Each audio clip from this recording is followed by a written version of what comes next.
Рек Битола денеска се запали саботажа, СДС ја го запали блокот. О, леле, колку сте забегани. И што е најако? Се собрале бордот на директори, директорот, генерален на рекот ги викнал и се собрали, донеле одлука, утре наредба. Сите вработени во рек, административци, комерцијалисти, правници, све тоа, утре да дојдат да си земат стари алишта и утре блоковите да ги чистат. А у исто време имаат ангажирано за 150 милиони имаат ангажирано фирма која што е направена, фирмата е формирана сега у март за техничко чистење на блоковите.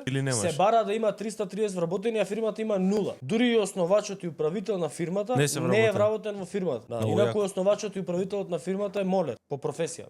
И има кривично дело за него во Германија. И сега што ќе се случи? Административците во рек Битола и сите вработени во рек Битола ќе ги чистат блоковите, а 150 милиони ќе одат кај овој, да. Веј, ако сте будали утре да чистите у рек Битола, затоа што имате опис и попис на работно место, не може да ви избркаат ако одбиете да чистите, а дополнително таа пепел, таа прашина која што треба да ја чистите е токсична. Така да, здравието пред се. Утре кажете му на директоро, чао, пријатно.